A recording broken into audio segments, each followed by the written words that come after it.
Good evening and welcome to my show on this Tuesday evening. Welcome to British Summertime as well, the first one of 2023. And we're joined today by a great guest. I've been trying to get on the show for a while. He finally reached out to me. We had a date, in mind. I gave him some dates and unfortunately he did respond. But I never got a response for some reason. They came through my email. So we were going to do it in February, I think on Valentine's Day, I believe, but I never got the email. So I kind of crushed his heart a little bit because I didn't realize there was a show going to be happening that night. But we finally rearranged it for today. So without further ado, please welcome to my show the very talented sports presenter slash broadcaster slash presenter, even a director or producer as well. Please welcome to my show, Andy Shepherd. Edward, mate, thank you for having me. Yeah, you're basically my Valentine.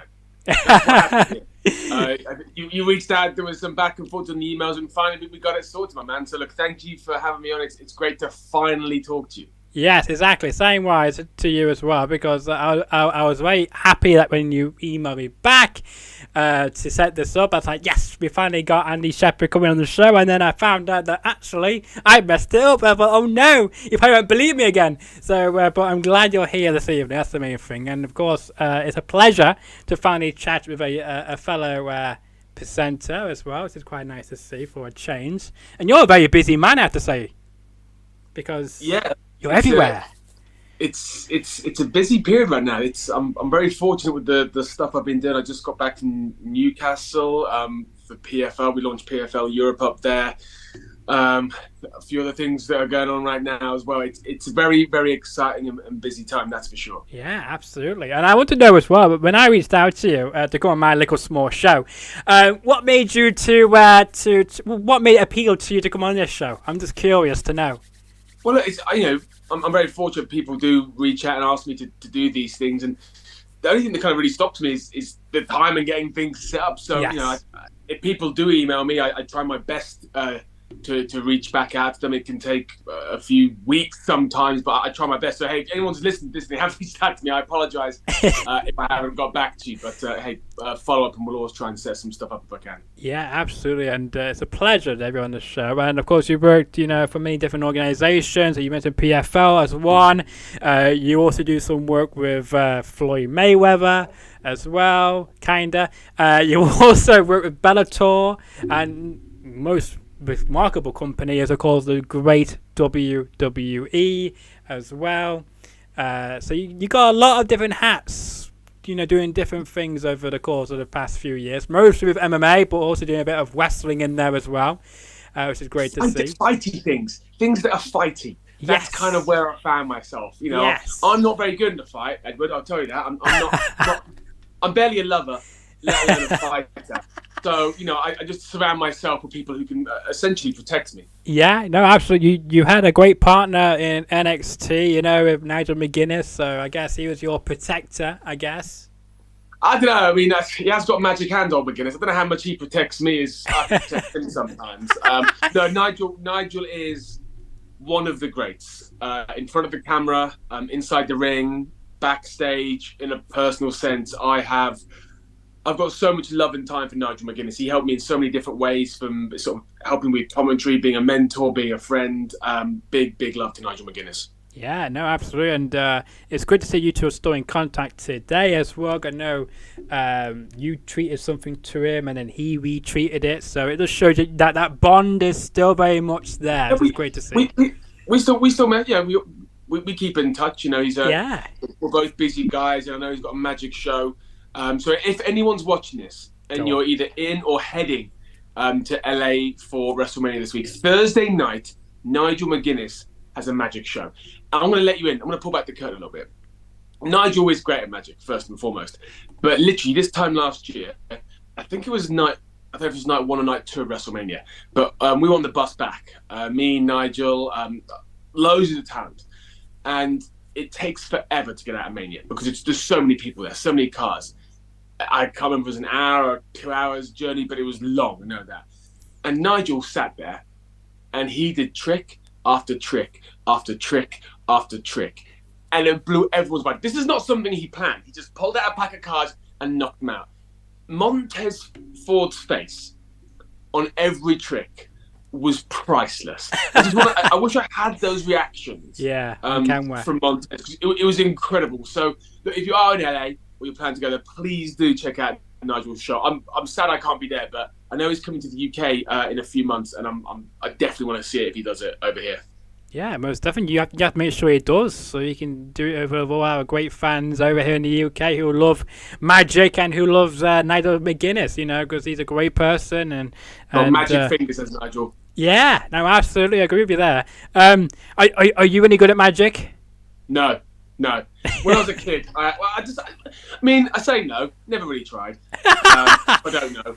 I'm assuming I'm not. I had like a magic set when I was a kid, and I could do like when I was like a little 5-year-old kid. I remember trying to do some things then, but if you ask me to do a magic trick now, no. I'm certainly not in the realm of McGuinness when it comes to... of course, I've got to mention as well, because you did some commentary as well, which is great. And what made you to join the WWE back when you did? What appealed for you compared to, because usually you're presenting and doing other things in the boxing MMA world compared to the wrestling world. So it was like interesting opportunity, wasn't it? I guess. Yeah, I mean, I grew up loving wrestling. Yeah. I still do to this day. I'm just that kid who never grew up. Wrestling was and is my first love when it comes to entertainment, and I wanted to be a presenter, and I kind of broke into that world, and I was doing some entertainment stuff and some sports stuff and bits and bobs. But I come from a sporting background as well, so that kind of helped me out in terms of getting some sport shows. And then, cut long story short, after a few years of hustling around, I suddenly got a call from an MMA company called BAMA, who I've been in contact with in the past, and they said, "Hey, do you want to come and host our MMA shows?" I was like, "Yeah," and that was in 2015. And when you love wrestling, MMA is like the real life stuff. I love the. There's nothing quite like a fight week, like a fight, like the jeopardy, like the energy, and that wrestling has that in spades, and MMA and boxing and all these combat sports, also have that same kind of thing. And so I started in the world of MMA, and at that time in the UK, it was about as close to pro wrestling as you could. WWE had no presence here. No. So I did that. Through that, I got into the world of boxing through David Hay, who I was working with at BAMA, and who helped me a lot. I owe a lot to David. Opened a lot of doors for me. And so I've been doing some stuff in those fighty worlds, shall we say. Yeah. As a producer as well, I was making content, and the company I was working with, Full Well 73, they made James Corden's Late Late Show. So we got the call, hey, we want to send James's parents down to the O2 to do some stuff with some WWE wrestlers. That's now, the guys at Full Well. Yeah, the guys at Full Well were like, well, Andy, look, we know how much you love wrestling, so you're obviously going to go and produce this show. So I went down to the O2, and I still got pictures of me holding the title belt, even getting in the ring and doing stuff. Like I was the least professional producer ever, because I was just marking out at everyone. It was incredible. It was quite a funny night featuring those parents. So off the back of doing that, I made some contacts at WWE, and because of what I'd been doing within MMA and boxing world, my show, it had a certain kind of WWE feel to it. It had some stuff that might not be dissimilar to that world, and I kind of shot my shot. I don't know how you say it. I had some contacts at WWE, and I said, hey, look, if someone was going to send a show reel to someone, who would it be? And eventually, after a few weeks or months, I got to the right person, and we started talking. And they were very nice to me. It was actually Tom Phillips who initially emailed me back, and we went back and forward, and we talked. But that was the summer of, what was that, 2016 maybe? Yeah, I'm going to say 2016. Yeah. And there was nothing in the UK at that time. But again, we talked, and then I remember waking up one, I think it was a December morning, to a message from Michael Cole saying, "Call me." I was like, "Oh, okay." Wow. So I called him later that day. We had a conversation. He told me about the UK tournament starting up, and he said, "Have you ever done any ring announcing?" And I hadn't. absolutely have ever. But you said yes, I bet, didn't you? Of course, maybe, yeah. You know in this job that you just say yes, and I've been in a ring, in a box ring, interviewing fighters. Yeah, so it's similar. Yeah, similar. So I just said yes. He did at a later point, I think, asked me if I don't need commentary. And I was pretty honest with him. I was like, no, not really, because I knew even then that, I hadn't done any commentary, and that was something I could easily sort of fall flat on. So that was the extent of my your yesing. Yeah, exactly. Yeah. But yeah, and that's how it went. I was just kind of right place, right time when they launched the UK tournament, and I went, and the rest is kind of history. Yeah, in Blackpool, England, when it launched, and then the rest is history indeed. And I bet it was quite fun to actually get to, talk with Michael Cole and Tom Phillips as when you emailed him and just discussing. It's like unbelievable. Like you get to interact with two big personalities you see on TV every week. Unbelievable is the word. Like it's when Tom emailed me back. And his email came up. I was like, "Well, is this a different Tom Phillips to the one I see on?" I think Tom was on SmackDown at the time. Yeah, that's right.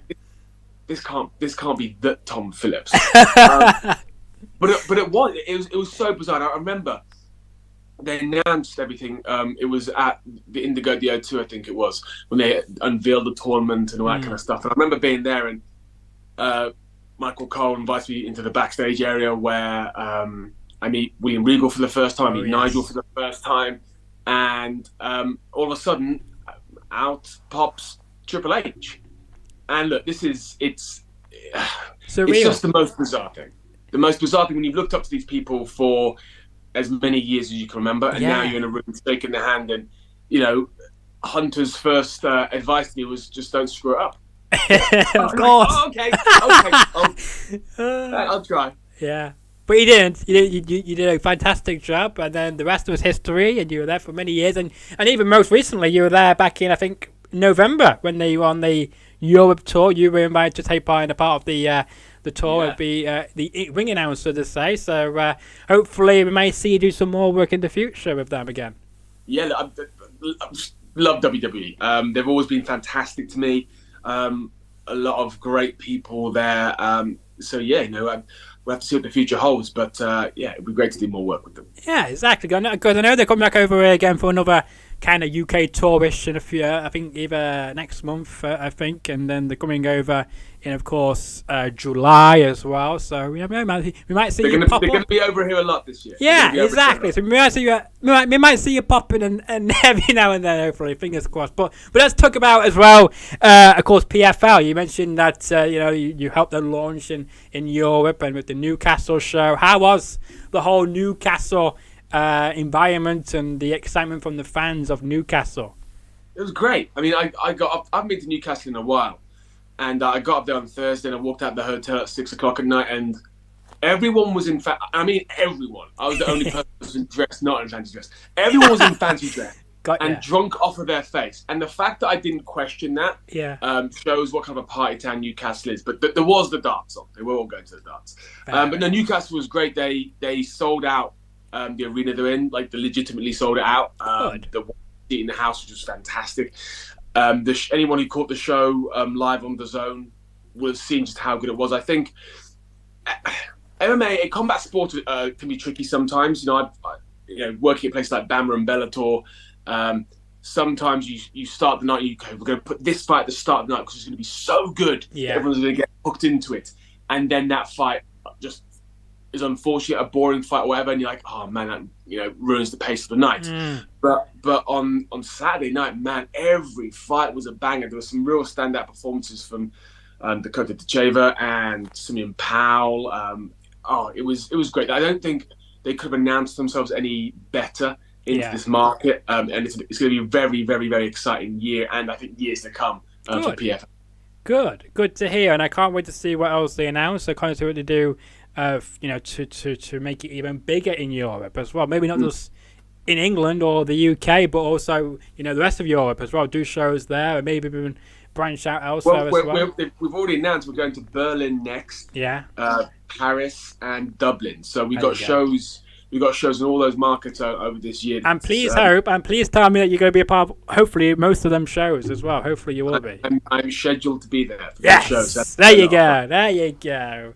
That'd be great to see you in good old Berlin. You got to I'm looking forward to Berlin. Berlin's going to be a great time. Yeah, because they like to party, don't they, in Berlin? We'll be going to Bergheim straight after the show.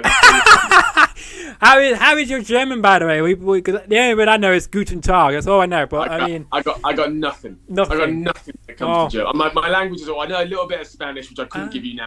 No, I don't. Yeah, I don't need to. But yeah, my languages are decidedly poor. Have you got any languages, Edward? You got anything going on? No, I don't. I just know Guten Tag and know a bit of Spanish, probably hola, adios, and that's it, kind of thing. And you're basically trilingual, mate. You got a lot in there. Yeah. Well, there you go. But I mean, you're just a very busy man. Where do you get time to just chill and try to relax a little bit? You're like you're as busy as Andy Peters. No, come on. No one is as busy as Andy Peters. He has one of the best jobs in TV. Yeah, giving out company money. I love that. He gets to go around the world, beautiful destinations. Sometimes he's in a camper van, sometimes he's not, and do these things. So, no, I'm not as busy as Andy Peters, but it is busy. My schedule I'm very lucky with, but I've got a young son as well. So of course, I've seen that on your social media. Anytime I'm not working, I'm kind of with him. So, yeah, you ask when I get time to relax and chill. At the moment, not so much. Not so much. And when you do get time to relax before a show or, you're preparing, what do you do to prepare yourself for a show? Do you listen to music while you're going through the running order? Or how do you prepare for a show? It depends on what show I'm doing. Okay. Let's go back to WWE for a moment. That's the one we have. When you're doing commentary, I'd never done commentary before WWE, and I had to kind of learn on the job. And again, a lot of people there, from Michael Cole to Tom Phillips to Dick Joseph. Well, don't forget. Sorry to interrupt you, but I mean, Michael Cole and Tom Phillips. I think, mostly Michael Cole was probably just thrown into it when they first came. So I mean, they'd probably be able to help you along. And those guys they're so good at their jobs, and it's only as much as I'd watched wrestling most of my life. You kind of listen to the commentary and it's good. You don't really think about it too much. Yeah. But I didn't until I started to try and do it, and you really just figure out how technical and how tricky it is. So I kind of learned very much on the job, and I'm still very much learning, and I will be for the rest of my career. But with commentary, that takes the longest to prep. That's days. It's you get the shows, and then you write some stuff and. You don't want to over prepare because when you get into a match, you want to be in that moment. Mm-hmm. But at the same time, within WWE, you're trying to remember narratives. In NXT UK, we would tape 3 shows in a day and do 2 days back to back. So you're trying to remember where you are in the weeks. Like what week when did this thing happen, which may have only happened an hour ago, and we're now a week. Where are we? So it's just trying to make sure that you've got the information you need. So doing those kind of shows, calling a show. That takes several days, of solid going through things, finding information, that kind of stuff. If I'm hosting a show, it very much depends on what kind of show it is. You need to know if it's a boxing show, a Floyd Mayweather show. You need to know who's on that card, what are they about, what are they doing, what's their record, why are they there, the pertinent stories to that day. When it comes to the ring announcing stuff, it's making sure you've got pronunciations right, making sure you've got all the information you need. So each role within the announcing world has different requirements, so there's no one way. But what I do now, I used to run track.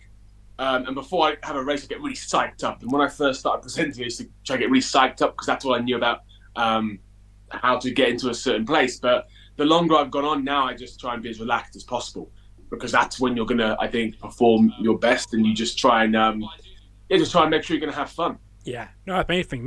Have fun, have a memorable night, and as well, I bet you get a bit of ad-libbing as well, where things may not go always according to plan, and that's when you can come in perfectly well and feeling like nothing's gone off the script, kind of thing. Yeah, I mean, there's in some of the jobs I've done recently, there's been I mean, when I say a lot of ad-libbing, a lot. I mean, I hosted the Floyd Mayweather versus Deji fight out in Dubai late last year, and that show did not go according to plan. Oh. There was an hour and a half, so I'm told, gap between the Tommy Fury fight, which is a co and the Deji and Floyd fight. An hour and a half, and they hadn't got any DT packages. They hadn't got anything they could or adverts to roll in there. So it was me and Wade and a selection of other people coming through, just filling for an hour and a half, which I believe is a world record. I can't think of any other sports broadcast that would have had an advert break or DT. So ad-libbing is that's the fun part of the job. Yeah, no, absolutely, and you should be in the Guinness World Records. Hopefully, you will be there pretty soon. If someone from Guinness is watching this, let's sign me up. Give me a certificate, please. Yes, come on. Yes. There we go. Because this show is basically ad-libbing as well. Because I don't prepare my questions. I may do a little bit of research, but I don't really, have a script of what I want to say or maybe do. You and me are competing, my man. Maybe you and me are competing for the longest fill. Don't know about that, but if I was a betting man, I'll bet on you. Thank you. But I mean, you made some great connections as well with different promotions and different talent you get to interact with. From the PFL to the Mayweather people to the WWE people, And is there anybody you would love to collab with in 2023? Who I like to collaborate with? That's a very tricky question. Tricky question. I'm fortunate, to work with some great people. Talk about WWE, talk about PFL. I'm hosting the Kingpin shows coming up as well. I'm working with some very cool people there. Who would I love to collaborate with? Man, that's a tricky one. Do you know what? I don't know. Maybe not this year. Maybe it won't happen this year. But my missus loves watching The Bachelor. Okay. So the guy who hosts The Bachelor, I don't know what his name is, but he does a lot of sports stuff. He'll be quite cool. Someone like him. A lot of people say that I look like Ryan Seacrest. Yes. So actually, that's probably a good one. Ryan Seacrest, just because some of the guys at WWE used to call me Baby Seacrest. Because I apparently look like him. So, wow. Do you know what? I'm going to go Ryan Seacrest. Okay. Ryan, let's do something. Good choice. Of course, he's at the US version, I've been told, of Anton Deck, right? He's always very busy. He is Ant and he is Deck amalgamated into one. Absolutely. But I mean, he's a very busy man, just like yourself. I'm sure you two will get on a house like on fire, for sure. Yeah, I mean, he seems to be running everything out on the stage. When I'm in the stage, actually, it's one of my... Well, I actually love watching it. I think it's the Good Morning Show with... yes, live with Kelly and Wyatt.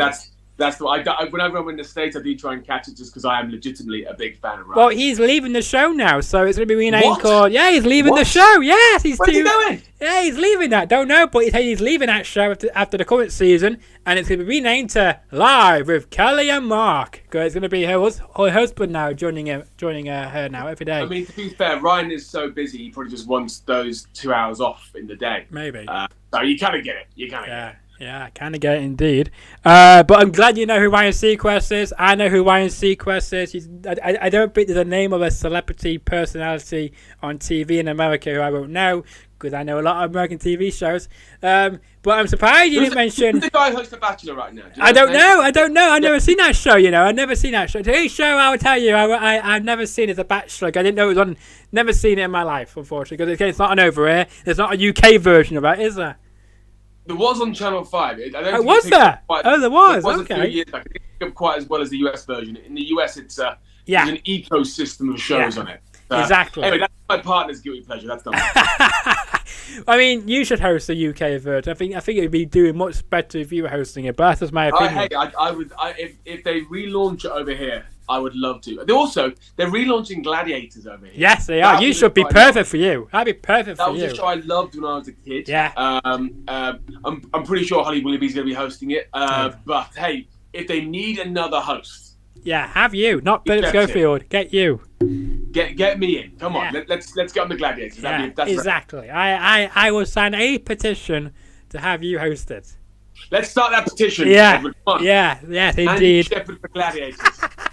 But I mean, is there any challenge shows or TV shows you would love to go on? You know, there's many over here. Like, you got I'm a Celebrity, you've got Deal or No Deal, you've got, The Chase, or even Sunday Morning Kitchen Live or MasterChef as well. Big fan of This Morning. I'll be honest with you. I like this. I love what ITV's daytime stuff. Big fan of it. It's when I'm at home and I've got some time, I'm on the old ITV daytime stuff. I think I'm a Celebrity is an interesting one.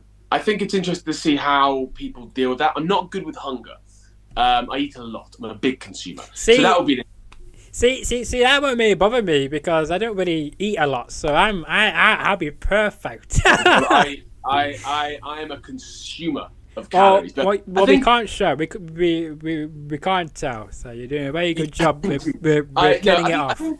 I think of all those shows, I think I'm a Celebrity would be very cool. Also, I love those property shows. They're the ones where they take people and I don't know, A New Life in the Sun or something like that. Those kind of shows are fun. I'm a bit basically outside of work. One of my biggest passions is travel. So I love those travel shows. Even when I remember when I was a kid, my parents had those VHS tapes of Michael Palin's travels. Oh yeah, and I see them repeated on BBC Four and stuff sometimes. And those kind of travel shows, I love anything you can explore. So maybe one day, the travel world is something I'll get to focus on more. Yeah, no, it'd be fantastic for sure, and I hope that we see you on something like that. But I mean, as you mentioned about those home property shows, my favorite one is Homes Under the Hammer.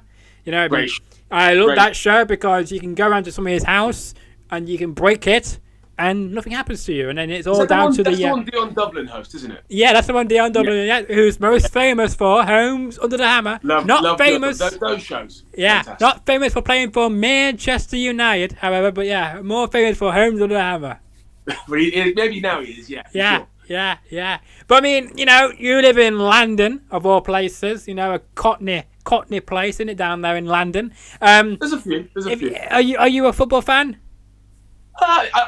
I'm a sports fan, so I love football. Leicester City fan. I'm from Leicester originally. Oh, right. So I mean, when you're trying to watch, again, I work a lot within the world of combat sports and wrestling. So you're watching that. I try and watch the football games when I can. There's so much going on. But yeah, Leicester boy at heart. Fair enough. That's okay with me because you won it in the last decade. Unlike what we have as well. It was one of the best days ever. Yes, it was. It was quite a shocking way it came about, but it was quite to see an underdog team win it for us instead of the regular City or Chelsea or Arsenal. I won't mention United because we've not won it for 10 years, so we're kind of like you nowadays, right? We don't win it very often. So I think when we win it again, whenever it may be, it'll be a good old party on the west side of United. I'd hate that for sure. Where are you based? Manchester, the best city in the world. It's a good. I do like Manchester. I had some good times in Manchester. Yeah, see, everyone loves Manchester. We've got the great music. We've got the best nightclubs. We've got the best fans. You name it, we've got it all. Only in Manchester. I can't wait to have another trip up there sometime soon. Yeah, well, you need to tell your companies to do shows in Manchester because we've got the nights in the sky. We're in a valley type thing. You got hills all around us, just like Los Angeles. Manchester is just like LA. That's for sure. Only is we get more rain, but not in the summertime. We get lovely sunny weather. Believe me. We'll have to come and check it out. Talking to LA, you know what's WrestleMania this weekend? It is, yes. WrestleMania, yeah, 39. Are you gonna be watching that, Edward? I will be doing. Will you? Oh, of course, yeah. Absolutely. Look, Saturday you got Stand and Deliver. That's gonna be a fantastic way to kickstart the weekend. And 2 nights of WrestleMania. It's the wrestling fans' Christmas. That's what's gonna happen this weekend. And it's I was there last year and feeling the atmosphere, especially after the several years of COVID. It's a festival. It's very cool to see whatever city WrestleMania is in turn into just a festival of an enjoyment of the sport.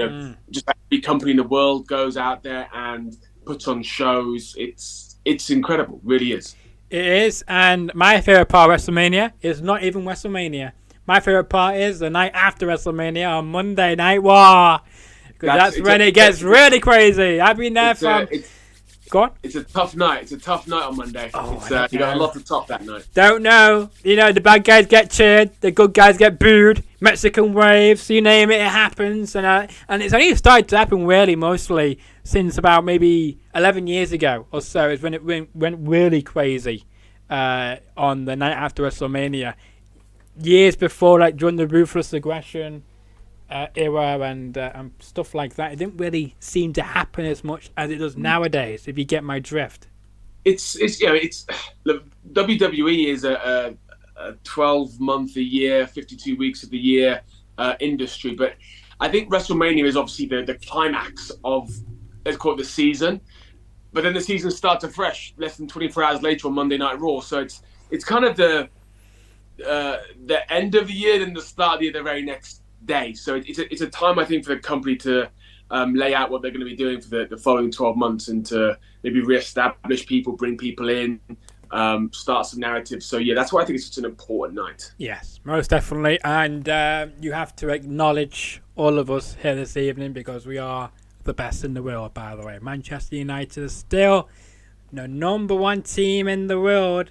Well known. So you have to acknowledge all of us, and you have to acknowledge the Tribal Chief because he will, destroy Cody Rhodes this coming Sunday night. Only on Peacock.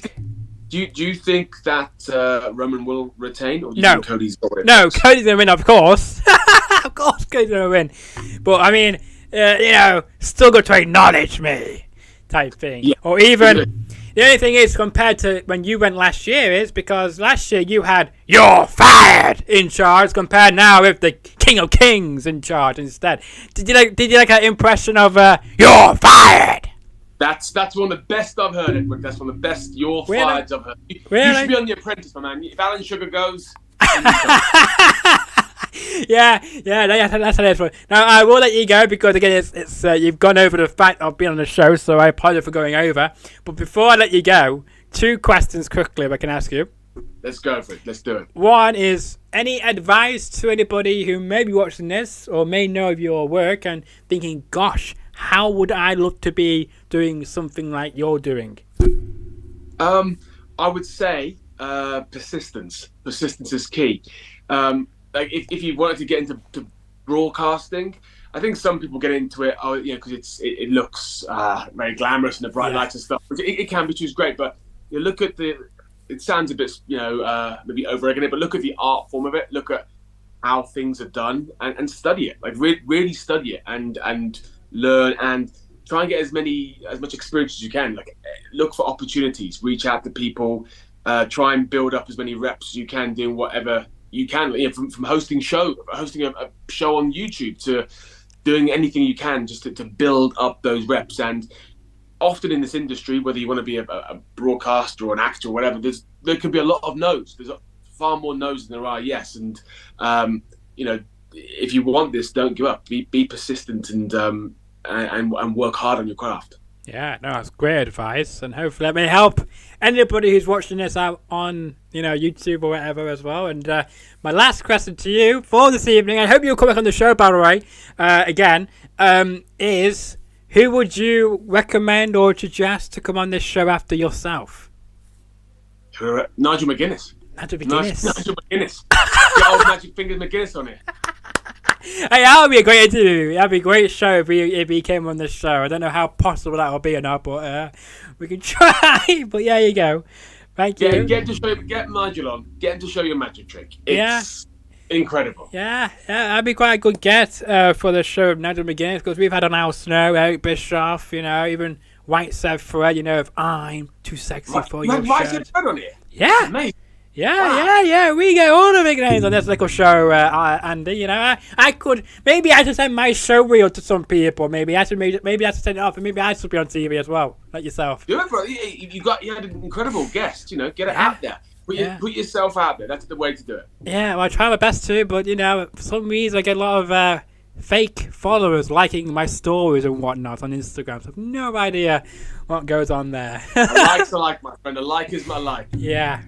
Well, anyway, it's been a pleasure having you on the show. Thank you so much for having me, man. Thank you so much for having me. It's been a real pleasure to talk to you. Yes, you too as well. And if you enjoyed the episode, then make sure to like it on YouTube, share it around to all your friends, tell them about Andy Shepherd and why he is the British version of Big Mo from America. I hope you know who he is, by the way. And as well, make sure to leave a comment. Let me know what you think about the episode, and let me know any future questions you may have for Andy Shepherd. And if you're new around here, make sure to smash that subscribe button. It takes 10 seconds or less to do. And I got 209 subscribers. And until the next episode drops, enjoy the rest of your Tuesday evening.